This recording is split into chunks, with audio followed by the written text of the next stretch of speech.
ভাইয়া তুই এই সময় এখানে? এখন তুই যা ভাইয়া, মা এসে দেখতে পেলে বকবে। মা ঘুমিয়ে পড়লে তারপর আসিস। আমার কথাটা শেষ হতেই আমার বড় ভাই প্রকাশ খানেক শব্দ করে হেসে ফেলল। আমি আমার প্রকাশ ভাইয়ার মুখে এমন হাসি দেখে খানেক অবাক হয়ে গেলাম। আমি ঠিক বুঝতে পারলাম না যে প্রকাশ ভাইয়া এমনভাবে হাসছে কেন। আমি আর প্রকাশ ভাইয়ার দিকে খানকে অবাক চোখে তাকিয়ে আছি। আমার প্রকাশ ভাইয়া তার হাসি শেষ করে আমার দিকে এগিয়ে এসে আমাকে বলল, মা তো অনেক আগেই ঘুমিয়ে পড়েছে নিশি, তাই তো এসেছি আমি। আমি আমার প্রকাশ ভাইয়ার কথাটা শুনে মুচকি হাসি দিয়ে প্রকাশ ভাইয়াকে বললাম, তা এসেছিস যখন তো ওখানে দাঁড়িয়ে থাকবি নাকি ভাইয়া? এই দিকে আয়, কাজ করতে হবে তো নাকি? আমার কথাটা শেষ হতেই আমার প্রকাশ ভাইয়া আর এক মুহূর্ত অপেক্ষা করল না। আমার প্রকাশ ভাইয়া আমার দিকে এগিয়ে এসে আমাকে, হ্যালো আমার কলিজার বন্ধুরা, কেমন আছো সবাই? প্রতিদিনের মতো আজও আমি তোমাদের মাঝে নতুন একটি ভিডিও নিয়ে হাজির হয়েছি। আজ আমি তোমাদের বলবো আমার নিজের আপন ভাইয়ার সাথে আমার জীবনের আরও একটি অসাধারণ সত্যি গল্প। আমি জানি এমন গল্প হয়তো তোমরা এর আগে কখনো শোনোনি। আমি শতভাগ সিওর হয়ে বলতে পারি আজকের ভিডিওটা দেখার পর তোমাদের ও জল আসবে। তাই তোমাদের অনুরোধ করছি সম্পূর্ণ ভিডিওটি দেখার। তো বেশি কথা না বলে চলো গল্প ফিরে যাই। আমি নিশি, আমার বয়স 18। আমার বাবা নেই। শুনেছি আমার বয়স যখন মাত্র 3 বছর হয়েছে তখন আমার বাবা চলে যান। আমার বাবা চলে যাওয়ার পর আমার অনেক পরিশ্রম করে আমার ও আমার বড় ভাইয়া প্রকাশের খেয়াল রাখেন। আমার বড় ভাইয়া প্রকাশ আমার থেকে 6 বছরের বড়। আমি ছোটবেলা থেকেই পড়াশোনা করতে চেয়েছিলাম, তবে আমার পারিবারিক অবস্থা খুব একটা ভালো ছিল না, যেই কারণে আমার ইচ্ছা থাকার পরেও আমি পড়াশোনা করতে পারিনি।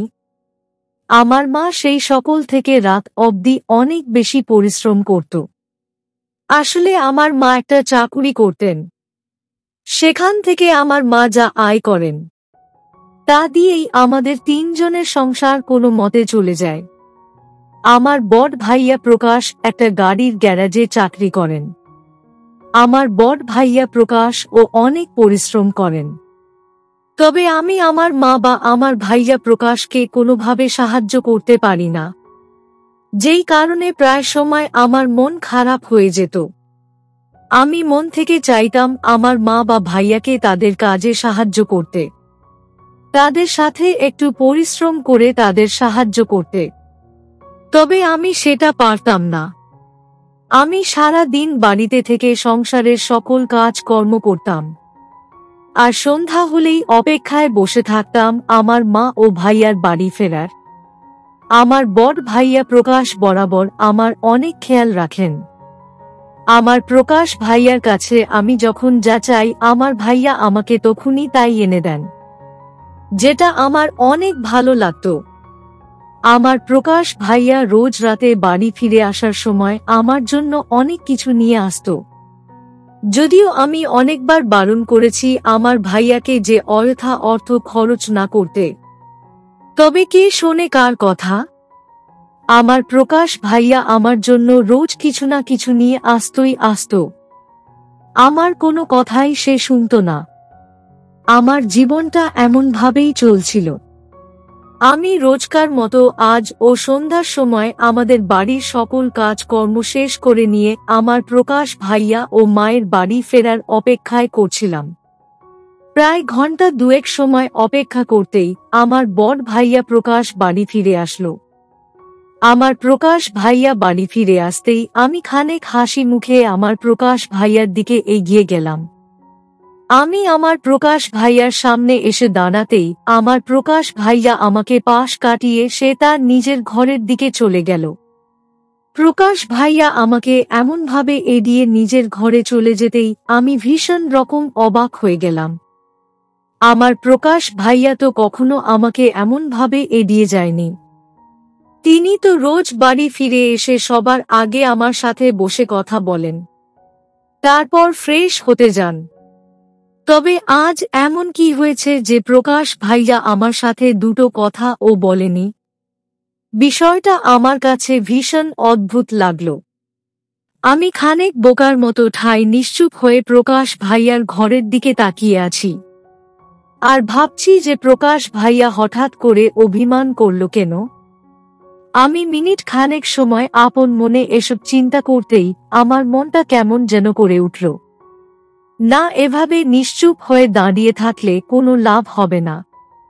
আমাকে গিয়ে জানতে হবে যে প্রকাশ ভাইয়া আসলে কেন অভিমান করল। তাছাড়া এই প্রশ্নের উত্তর না জানা অবধি আমার মনে প্রশান্তি আসবে না। আমি আমার মনের মাঝে সৃষ্ট প্রশ্নের উত্তর জানার জন্য আমার প্রকাশ ভাইয়ার ঘরের দিকে এগিয়ে গেলাম। আমি আমার প্রকাশ ভাইয়ার ঘরের দিকে এগিয়ে আসতেই দেখতে পেলাম আমার প্রকাশ ভাইয়া তার বিছানায় শুয়ে আছে চোখ বন্ধ করে। প্রকাশ ভাইয়াকে এমনভাবে চোখ বন্ধ করে শুয়ে থাকতে দেখে আমি খানিক অবাক হয়ে গেলাম। আমি ধীরে ধীরে আমার প্রকাশ ভাইয়ার দিকে এগিয়ে গেলাম। আমি আমার প্রকাশ ভাইয়ার দিকে এগিয়ে গিয়ে প্রকাশ ভাইয়ার পাশে বসলাম।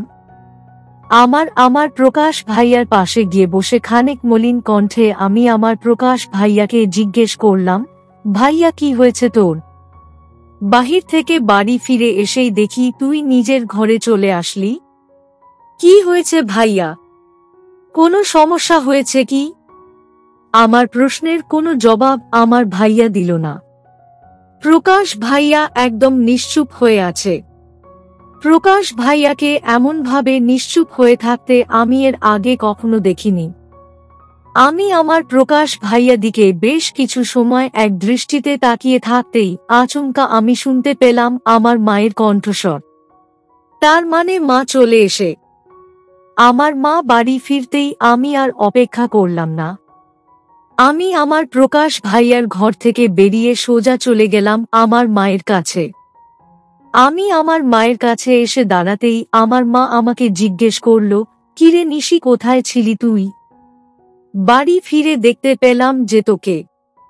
আমি আমার মায়ের প্রশ্নের জবাবে আমি বললাম, মা আমি আসলে প্রকাশ ভাইয়ার ঘরে ছিলাম। আমার কথাটা শেষ হতেই আমার মা আমাকে জিজ্ঞেস করলেন, তোর ভাইয়া এসে পড়েছে বাড়িতে? আমি মাকে বললাম, হ্যাঁ মা, এসে তো পড়েছে। কিন্তু প্রকাশ ভাইয়া বাড়ি ফেরার পর থেকে নিজের ঘরে বসে আছে। আমার সাথেও কোনো কথা বলছে না মা। আমি ঠিক বুঝতে পারছি না যে প্রকাশ ভাইয়ার আচমকা কি হয়ে গেল। আমার কথাটা শুনে আমার মা কোনো কথা বললেন না। আমার একটা দীর্ঘশ্বাস ফেলে আমাকে বললেন, প্রকাশকে ওর মতো থাকতে দে। তুই গিয়ে আবার ওকে বিরক্ত করিস না যেন। আমি আমার মায়ের বলা কথাটার কোনো মানেই ঠিক বুঝে উঠতে পারলাম না। প্রকাশ ভাইয়া নিজের মন খারাপ করে আছে, অথচ মা এই বিষয়টা নিয়ে কোনো প্রকাশ ভ্রুক্ষেপ দেখাচ্ছে না। আমি আমার মায়ের কথাটা শুনে আর কিছু বললাম না। রাতের দিকে আমাদের রাতের খাবার খাওয়ার শেষ হলো। যদিও রাতের খাবার খেতে প্রকাশ ভাইয়া খাবার টেবিলে আসেনি, এই কারণে আমার ঠিক খাবার খেতে ইচ্ছে করেনি। তবুও আমি অনেক চেষ্টা করে কোনো মতে দুটো খাবার খেলাম। খাবার শেষ করে আমি অপেক্ষা করতে লাগলাম আমার মা কখন তার ঘরে যাবে, কারণ মা ওনার ঘরে গেলে আমি রাতের খাবার নিয়ে আমার ভাইয়া প্রকাশের ঘরে যেতে পারবো। আমি প্রায় মিনিট 15 সময় অপেক্ষা করতেই আমার মা তার ঘরে চলে গেলেন। আমার মা তার ঘরে চলে যেতেই আমি দ্রুত আমার ভাইয়া প্রকাশের জন্য রাতের খাবার বেড়ে নিলাম। রাতের খাবারটা বেড়ে নিয়ে আমি সোজা চলে আসলাম আমার ভাইয়া প্রকাশের ঘরে। আমি আমার ভাইয়া প্রকাশের ঘরে আসতেই দেখতে পেলাম আমার ভাইয়া প্রকাশ এখনো শুয়ে আছে। আমি এবার খানিক সাহস করে আমার ভাইয়া প্রকাশকে জিজ্ঞেস করলাম, ভাইয়া কি হয়েছে তোর? এমন ভাবে গাল ফুলিয়ে আছিস কেন? বলা আমাকে কি হয়েছে? আমার প্রশ্নের জবাবে আমার ভাইয়া প্রকাশ আমার দিকে তাকিয়ে বলল, মা কি ঘুমিয়ে পড়েছে নিশি? আমি আমার প্রকাশ ভাইয়ার প্রশ্নের জবাবে বললাম, হ্যাঁ ভাইয়া, মা তো ঘুমিয়ে পড়েছে। আমার কথাটা শেষ হতেই প্রকাশ ভাইয়া আমাকে বলল, আর তোকে কি বলবো বোন, আমি আর চাকরি করতে চাই না। আমি চাই একটা ব্যবসা শুরু করতে, কিন্তু কি করে করব সেটাই ভেবে পাচ্ছি না। মাকে বললাম যে আমি চাকরি করতে চাই না, আমি একটা ব্যবসা করতে চাই। মা বলল যে এখন এসব চিন্তা না করতে। কি করব বল আমায়? আমি আমার প্রকাশ ভাইয়ার কথাটা শুনে বললাম, চাকরির থেকে তো ব্যবসা করা ভালো ভাইয়া। আমি যতটা জানি তাতে তো ব্যবসা করাটাই ভালো হবে। আমার কথাটা শেষ হতেই আমার প্রকাশ ভাইয়া আমাকে বলল, আমিও তো এটাই বলছি। তবে আমার কথা শোনে কে? আমার পাশে থাকার মতো কেউ নেই জানিস। প্রকাশ ভাইয়া তার কথাটা শেষ করতেই মুখটা মলিন করে ফেলল। আমি আমার প্রকাশ ভাইয়াকে এমনভাবে মন খারাপ করে থাকতে দেখতে পারছি না। প্রকাশ ভাইয়ার মলিন মুখটা দেখলে আমার মনের মাঝে কেমন যেন অদ্ভুত আচরণ করে উঠে। আমি যেন নিজের মনকে শান্ত রাখতে পারছি না। আমি আপন মনে আমার ভাইয়া প্রকাশের কথাগুলো ভাবছিলাম। সত্যি বলতে আমার অনেক ইচ্ছে করছে মন থেকে ভাইয়াকে সাহায্য করতে, কিন্তু আমার কথা শুনে বার প্রকাশ ভাইয়া না অভিমান করে বসে। এটা ভাবতেই আমার মনের মাঝে খানিক ভয় কাজ করতে লাগলো। আমি আপন মনে বেশ কিছু সময় ছাই পাশ চিন্তা করার পর আমি আমার প্রকাশ ভাইয়াকে বললাম, ভাইয়া একটা কথা বলি তোকে, আজকের পর থেকে আর কখনো তুই নিজেকে একটা ভাবিস না। আমি আছি তোর পাশে, তুই ব্যবসা শুরু কর, আমি তোকে সবভাবে সাহায্য করব। আমার কথাটা শুনতেই প্রকাশ ভাইয়া আমার মুখের দিকে তাকালো। প্রকাশ ভাইয়া আমার মুখের দিকে তাকিয়ে একটা অদ্ভুত খুশির হাসি দিল। আমি আমার প্রকাশ ভাইয়ার মুখে হাসির রেখা দেখে অনেক খুশি হলাম। বোন হয় যদি ভাইয়ার পাশে না থাকতে পারলাম, তবে কেমন বোন আমি? আমার প্রকাশ ভাইয়া ভীষণ খুশি হয়ে গিয়ে হাসি মুখে আমাকে জিজ্ঞেস করল, সত্যি বলছিস বোন? নিশি তুই আমাকে সত্যি সাহায্য করবি? আমি আমার প্রকাশ ভাইয়ার প্রশ্নের জবাবে মুচকি হাসি দিয়ে বললাম, অবশ্যই করব ভাইয়া। তুই এখন এত সব চিন্তা না করে খাবার খেয়ে নে। আমার কথা মতো আমার বড় ভাই প্রকাশ খাবার খেয়ে নিল। প্রকাশ ভাইয়া খাবার খাওয়ার শেষ করতেই আমি আর প্রকাশ ভাইয়া বেশ অনেকটা সময় ধরে একসাথে বসে গল্প করলাম। প্রকাশ ভাইয়ার সাথে বসে এমনভাবে গল্প করতে আমার ভীষণ ভালো লাগছিল। সত্যি বলতে প্রকাশ ভাইয়ার সাথে আমি কাজ করতে পারবো, ভাইয়াকে সাহায্য করতে পারবো, এসব ভাবতেই আমার মনের মাঝে এক অদ্ভুত খুশি চলে আসছে। আমি আর প্রকাশ ভাইয়া বেশ অনেকটা সময় গল্প করার পর আমি চলে গেলাম আমার ঘরে। পরদিন সকাল বেলা আমাদের মা তার অফিসে চলে যাওয়ার পর প্রকাশ ভাইয়া চলে গেল তার ব্যবসার জিনিসগুলো নিয়ে আসতে। আমিও আমার ঘর বাড়ির সকল কাজ শেষ করতে শুরু করি। আসলে প্রকাশ ভাইয়া বাড়ি আসার পর ব্যবসা নিয়ে কথা বলতে হবে, সেই সাথে একটু আধটু কাজ তো করতে হবে। তাই আমি আগে ভাগেই আমার সকল কাজ শেষ করে নিচ্ছি। নির্দিষ্ট সময় চলে যেতেই প্রকাশ ভাইয়া বাড়ি ফিরে আসলো। আমার প্রকাশ ভাইয়া বাড়ি ফিরে এসে আমাকে ডেকে বলল, নিশি কোথায় তুই? এই দেখ সকল কিছু নিয়ে এসেছি আমি। আমি আমার প্রকাশ ভাইয়ার কথা শুনে দ্রুত নিজের ঘর থেকে বেরিয়ে চলে আসি প্রকাশ ভাইয়ার কাছে। আমি আমার প্রকাশ ভাইয়ার কাছে এসে সকল জিনিসপত্র আমার ভাইয়ার সাথে গুছিয়ে রাখলাম। অতঃপর কিছু সময় আমি আর প্রকাশ ভাইয়া কথা বলে নিলাম। যদিও আমি এখনই কাজ শুরু করতে চেয়েছিলাম, তবে প্রকাশ ভাইয়া বলল রাতের দিকে কাজ শুরু করবে। তাই আমি আর বেশি কিছু বলতে পারিনি প্রকাশ ভাইয়াকে। আমি সারাটা দিন সংসারের অন্য সকল কাজ করে নিলাম। রাতের দিকে খাবার খেয়ে নিয়ে আমি নিজের ঘরে শুয়ে আছি। মা এখনো জেগে আছে, তাই অপেক্ষা করতে হবে। প্রায় মিনিট খানেক সময় আমি অপেক্ষা করতেই আচমকা আমি দেখতে পেলাম আমার প্রকাশ ভাইয়া আমার ঘরে চলে এসেছে। আমি আমার প্রকাশ ভাইয়াকে আমার ঘরে দেখতে পেয়ে খানেক অবাক হয়ে গেলাম। আর প্রকাশ ভাইয়াকে বললাম, ভাইয়া তুই এই সময় এখানে?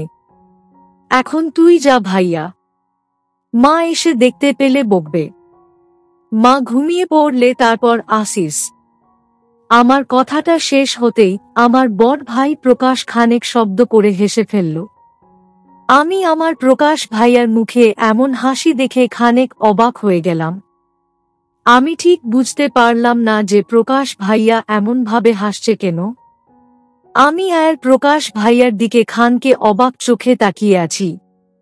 আমার প্রকাশ ভাইয়া তার হাসি শেষ করে আমার দিকে এগিয়ে এসে আমাকে বলল, মা তো অনেক আগেই ঘুমিয়ে পড়েছে নিশি, তাই তো এসেছি আমি।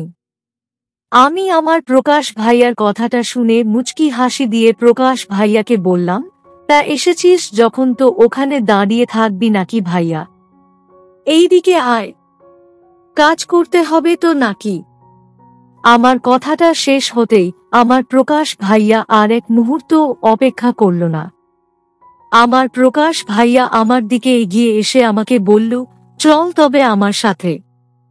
আমি আমার প্রকাশ ভাইয়ার কথা মতো তার ঘরে চলে আসলাম।